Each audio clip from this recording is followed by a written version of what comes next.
I'm Dr. Jill Johnson. I've spent my entire career in education. I started in the classroom, then trained teachers, and most recently served as a high school administrator. Now I help highlight the stories, struggles, and successes in educating the next generation of content creators. Welcome to CGTV. Howdy, everyone. Hey, this conference is it's really cool. This is really cool. I've sat in last few speakers, and I just keep saying to myself, I wish I had this when I was in middle school, when I was in high school. When I was young, I started making video when I was probably 6 years old. This is pre-internet, pre-cell phones. I'd steal my parents' cameras, and I would go with my siblings, and I would make videos. Goofy stuff, funny stuff, spoofs, all sorts of different content. And that evolved over years to me and my friends then in high school making content, right? We're not publishing these anymore. This is pre-YouTube, pre-Instagram. But we just did it for fun.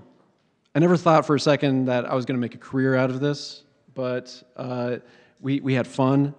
In small town Nebraska, I grew up in McCook, southwest corner of the state, and it's really interesting to see where that has taken my life. Right, I went into college. I was pre-med. I was like, I can't do videos full time. I can't keep doing stuff like this until I learned about the Film and New Media program here at University of Nebraska. Took a leap of faith, big leap of faith, to drop out of my pre-med program and start calling myself a filmmaker. Right? And learning what it means to be a filmmaker and to make films or videos, right? And how that has evolved ever since I took that leap of faith, right? Mid-2000s, and the advent of YouTube and then social media. I grew up with that, right? I'm part of the generation that helped invent what these can be. And my career has kind of unfolded in similar ways. So I studied that academically. I taught it in college, and now I'm working full-time professionally, right? I've worked on film sets, I've worked in higher ed, I worked with clients, I've worked with many, many different kind of clients, and right now I'm the director of video at the University of Nebraska in Lincoln. So here on this campus, where I get to work with people from all walks of life, from all sorts of different colleges, academic backgrounds, across the whole state, from Scottsbluff to Omaha, and it's a blast. It's really challenging, but it can be really fun. I'll show you, this is a project, one of the first projects I did as a professional here at UNL, right? I'm like a month on the job, and this is one of the biggest events that has happened arguably on our campus, and it was Volleyball Day in Nebraska, where we broke the world record for attendance at a women's sporting event, which was so cool, right? I knew that athletics, the athletic department, was going to cover this like crazy. They were going to have video professionals, photographers, people around the stadium, different press, different media was going to be covering this event like crazy, right? So how can I, as the video director of campus and the academic side of things, how can I reflect this environment? So I show up to the event, and I never actually filmed one play. Like, the sporting event was not what was of interest from my point of view, from my perspective. Of course, the team is awesome. They're undeniably great at what they do. But I decided to make this about the bigger moment, right? So when I stepped onto that court, onto the field that day, I am adjusting. I had to sort of go by the seat of my pants of like, what is around me that I can recognize, that I can see, that is making this moment cool, right? And that became the fans. That became the moments of, this wasn't about a volleyball game. This was about Nebraska making a statement about women's sports, about the history anniversary of Title IX and athletics and higher education and all these different things. And it was arguably one of the coolest projects I've got to do. And it was right when I first started this position. This video was released by our university, and it was shared wide from ESPN personalities to national broadcasts, et cetera, et cetera. So it was a little unexpected, but it became much more than the event itself. So I want to talk to you today about, hang on. Oh, so yeah, these are some social media channels for University of Nebraska. So it's really fun. It's a lot of pressure to sort of take on arguably the biggest brand in our state, right? And have to represent that through video. And how can I be specific and tell the wide gamut of stories from the state from a creative and strategic marketing perspective, right? So this is just our YouTube page, Instagram page. You see a lot of work I do on these pages, but also many other places, whether it's news media, whether it's on the website, specific colleges. I kind of run and do all sorts of different things. Okay, so for this last year, our office, our UCOM office is about 30 people. I'm the only full-time person doing video, right, for the communication and marketing for the university, right, in terms of university-wide within the chancellor's office, okay? Me being the only full-time person doing video, we're able to produce over 300 videos this year, which is about 600 minutes of content. And you know, these aren't long lectures. These aren't big presentations that are going up on YouTube or anything. These are like anything from 6-second videos to 5-minute videos, 10-minute videos.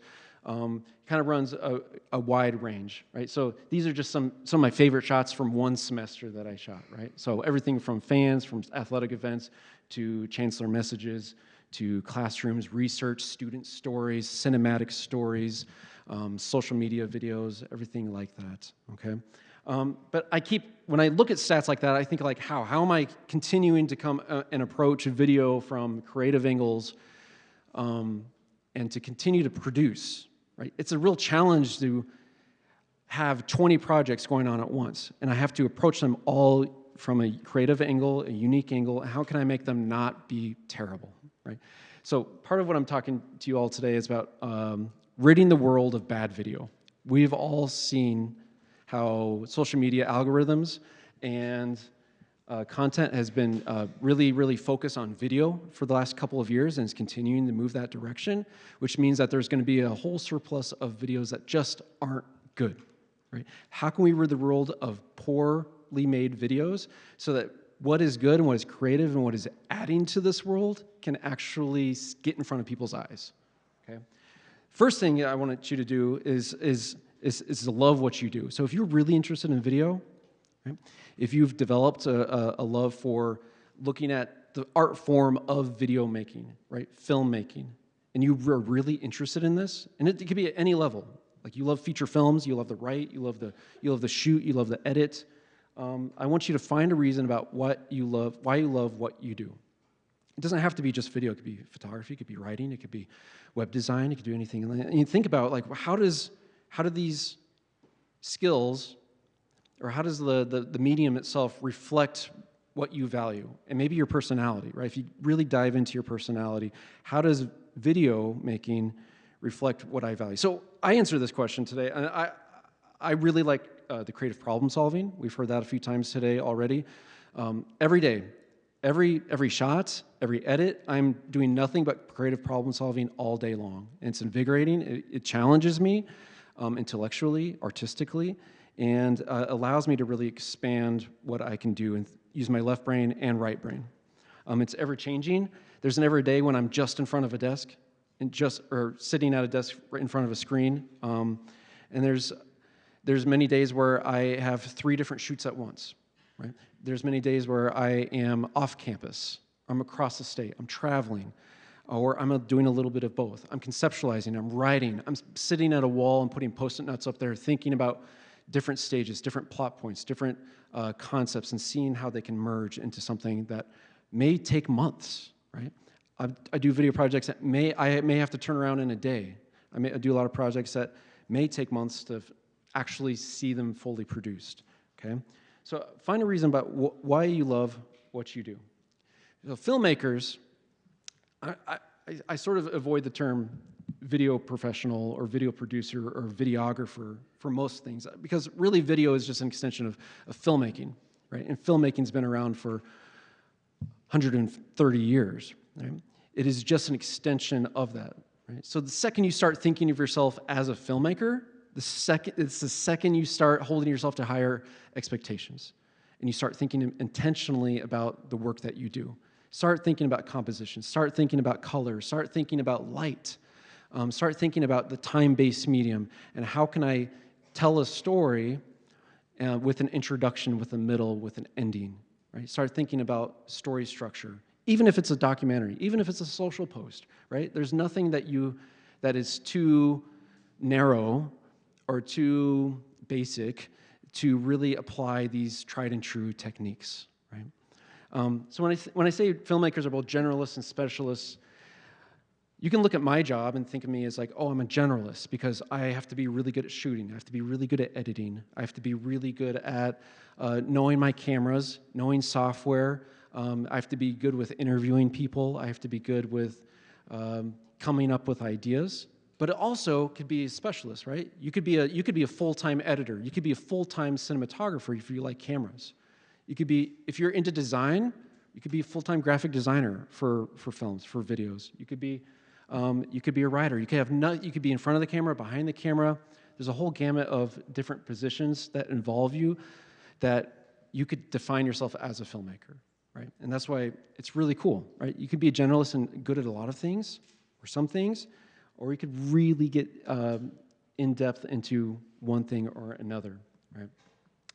So, what makes a good filmmaker? Right? I've asked this, and I kept thinking, like, is it expensive equipment? Right? Do you need to have expensive equipment to go ahead and make something that you deem cinematic or that you deem as professional? Right? Do you need to have a crew of other people to go and make something? Do you need to have a lot of money? Or do you need a film school education? I would argue that none of those things are required in the year 2024, which is both freeing and a little scary, right? Because there's that surplus of content there. So how can you separate yourself? How can you make the work that you do exceptional, even if you only have access to a phone? Right? I would have killed to have a phone with this technology when I was 16 years old, 17 years old, right? It's amazing what we can do and what we can't do, but also realize the limitations that a tool like this provides, right? Because it really is a tool, right? It's really made and created to be easy to use. It's making choices for you by using different lenses, by the format it's recording video. Understand that it is just a tool, and if you have needs or desires to expand beyond what this tool can give you, right, you have to justify that reason. What is the project? Why is the project that I want to do need something more than this, right? Or what can I do with this, right? Sometimes restrictions and boundaries make you a way more creative person. So what makes a good filmmaker? Good filmmakers are, these are the cameras that I typically shoot with the university, right? I'm blessed to have some really nice equipment with the university and be able to shoot a lot of this. So it takes time to train, to practice, to become proficient at using equipment like this. But do I need all of that to make a good video? No, right? Our team all the time uses our cell phones. If you hand a phone to Steven Spielberg, guess what? I'm going to trust Steven Spielberg to make a good movie because he's a trusted, known, good filmmaker, right? So if he made a movie on a cell phone, I would still go to theaters to go see it. It doesn't matter because I'm paying for the artistry. I'm paying for a good storyteller. And there's plenty of feature filmmakers that are actually using cell phones, right? So good filmmakers are observant, right?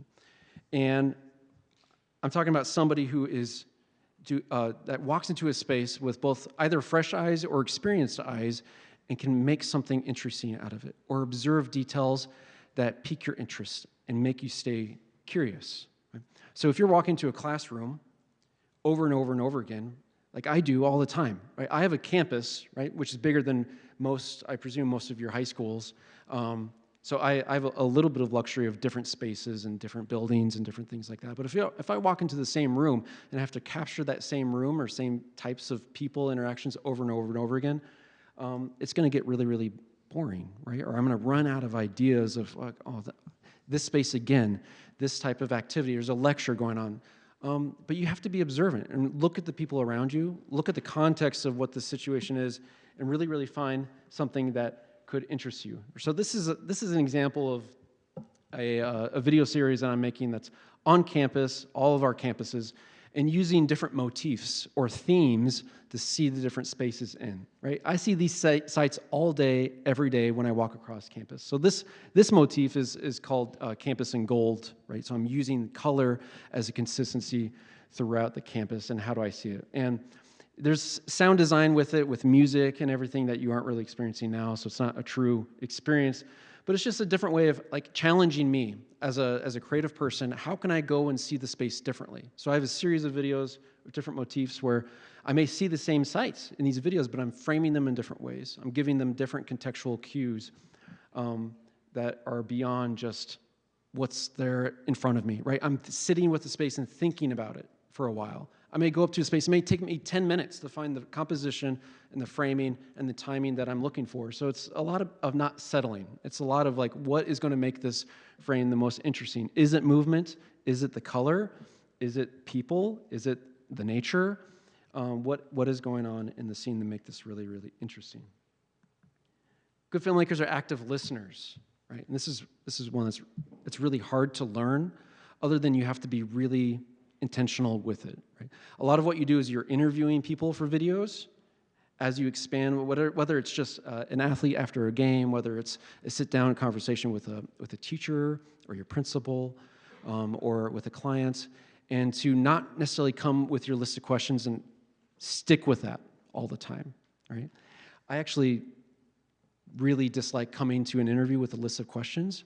I like to come to an interview and have a conversation. Right? I maybe write my list of questions beforehand and think about them and know them, but when I'm right there in front of a person, I'm looking at them in the eyes. I'm not trying to implement my story or my questions. My questions may evolve depending on their answers. Right? So really listening to them, and your video may go in a very different direction based on their answers. Because if you're observing, if you actually are listening to the person across the room from you, that's going to tell you what is interesting. Right? Especially if you're dealing with people in schools who are interested in things, whether it's somebody in cheerleading, somebody's in band, somebody's on an athletic team. What makes them tick, right? Why are they interested in this? And if they are interested in something, you can find a way to make it interesting to reflect that. Right? Good filmmakers do ask questions, right? I'm the annoying kid in the class that will have my hand raised because I can't know enough about certain subject matters. Right? When I'm in meetings, I will make everybody probably stay 10 more minutes unknowingly because I have more questions about a situation, right? To be a good filmmaker, you have to know the context and the scene, the situation you're walking into, right? So everything from the lighting, what time of day am I going at? What type of people are going to be there? How many people? Timing-wise, or what sort of equipment do I need? Where can I park? Where do I unload my equipment? All these questions that filmmakers are asking all the time that you're genuinely interested in whatever you're making. Filmmakers can put words to complicated ideas. If you've ever had an idea that's been hard to describe, maybe amongst your friends or with a teacher or anything, that's good, right? It's good to have complicated ideas. I'd much rather have students come to me with an idea they have a hard time expressing or describing. Like, you're in the right spot. You're in the right spot if you have a complex idea, because if you have an idea that's really simple to explain, you have to ask yourself, why is it really simple? Is it simple because of good reasons, that it's simple and everybody can understand it and it makes sense? Yeah, absolutely. Or is it simple because everybody already understands it and it's not really adding anything, or it's not challenging anybody to think in a different way? So asking or putting words to complicated ideas, you can only do that by practicing. Right? Or taking a moment, if you're in a brainstorm session, taking a moment and flushing the idea out more in your head or on words, or using inspiration boards, whether it is something like Pinterest or a different collaborative medium, and then coming back to the group and saying, this is my idea visually. It's not just me words or describing it. This is my idea through music. I can't tell you how many times I've pitched an idea just by having a song. Right? Because music is my in. If I can get the tone of something correct using music, or the lack of music, I can 9 times out of 10 go from there, and I can build a storyboard. I can build visuals in my head and build it from there. Right? Good filmmakers are collaborative. Right? Good teammates, and understanding when it is appropriate to go off and do something by yourself, and when it's appropriate to go off and you need help, right? Collaboration makes you stronger, makes your content stronger. And like the volleyball video, I went off and I did that myself. I shot every single shot in that, and I edited it that evening, turned it around, posted it the next morning, 100% myself, but it was not 100% myself because I had coworkers who gave me a lot of information, gave me a lot of insider knowledge, right? I leaned on my the athletic department. I leaned on the fans, right? And afterwards, I leaned on my coworkers to look at it. I leaned on my wife, like, look at this. Is this good? Give me some critique. Give me some valuable feedback. Filmmaking is collaborative, and critiques are a really big part of that. So if you make work and you aren't quite sure, or if you never want to show somebody your work, you got to find a way to get over that because it'll make you stronger, right? And it's not about people putting each other down. It's about being constructive and doing the best work possible.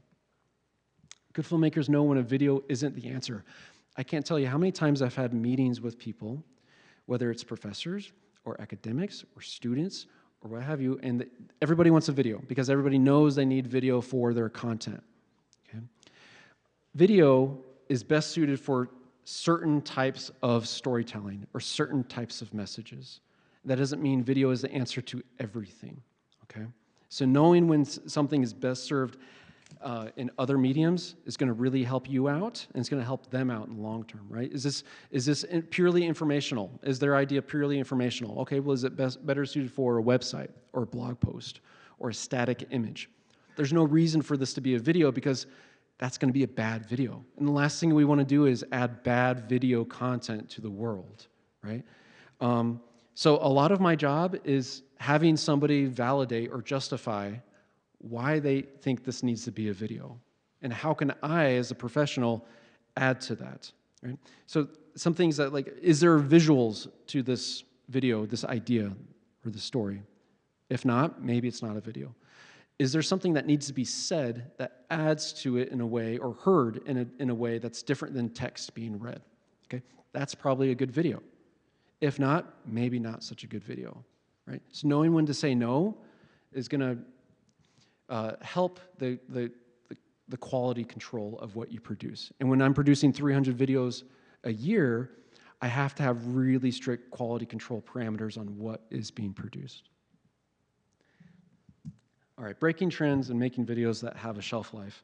A lot of what I do is making videos that are expected to last years, right? Whether it's on a website and not necessarily for social media, but you could look back on a video that's posted on social media and it could still be relevant. Right? So a lot of what I do is not getting lost into the weeds of what is popular right now, right?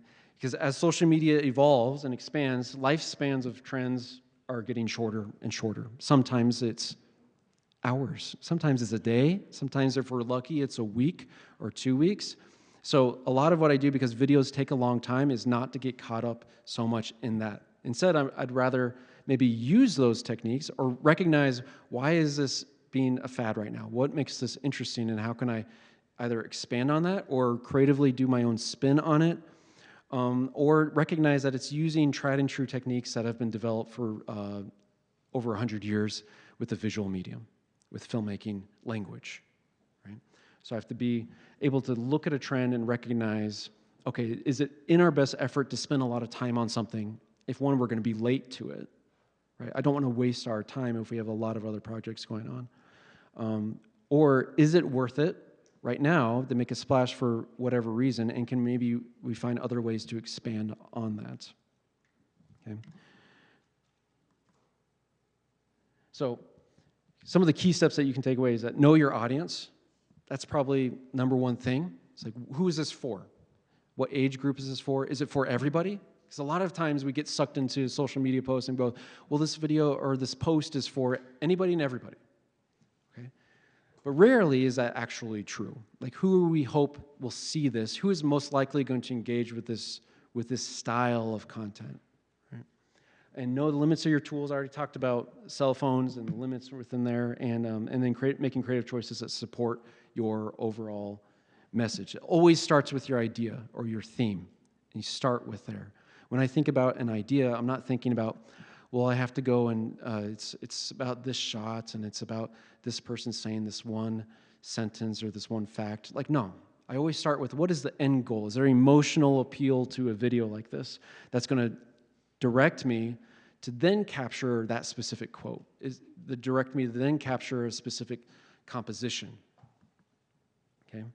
I'm actually going to skip these parts. I was going to talk a little bit about some different artists, but I want to talk about how good filmmakers and good video professionals, when I am hiring a student worker, like in college, or if I used to, when I was a professor, I would grade student work, I'd always be interested in what they're bringing to the table. All of you have such interesting, complex stories.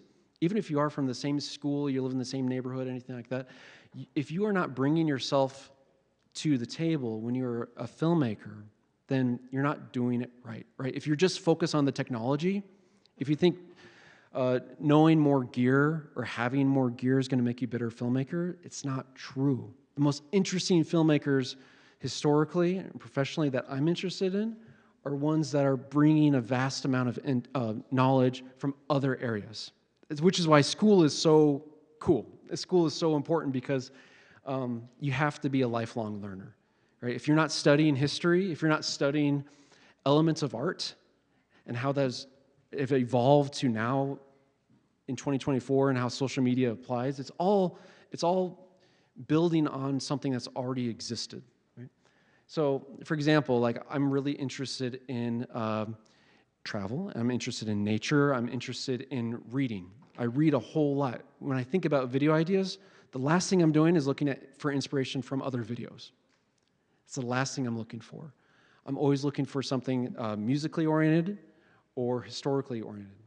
How can I adjust my idea based on these other things I'm bringing to the table? And it's going to make you a whole lot more of an interesting person. So when I interview student workers to work in our office and help me out be professional, I'm actually not looking for the most experienced person making videos.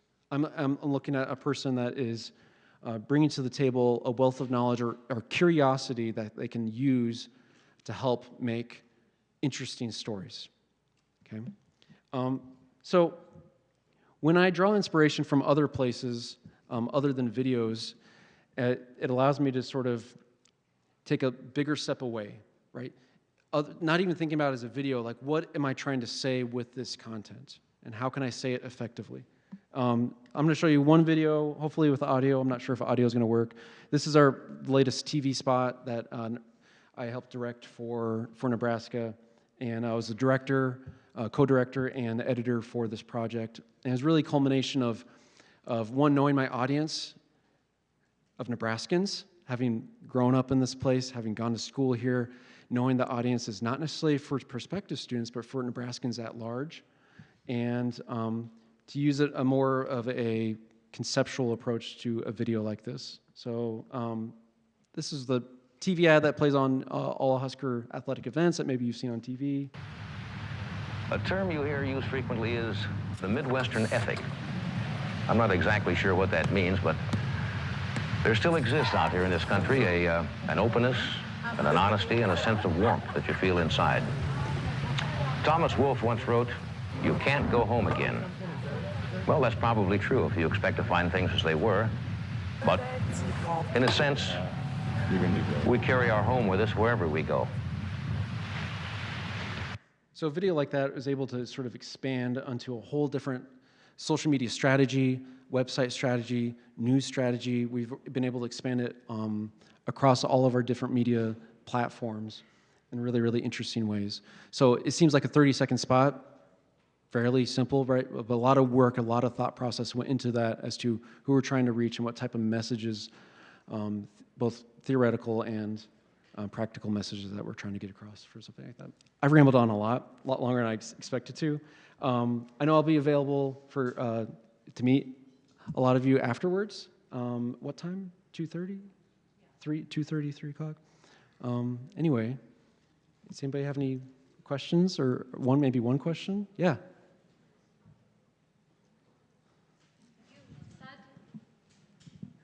You said when seeing trends, you analyze the techniques behind what makes those trends popular.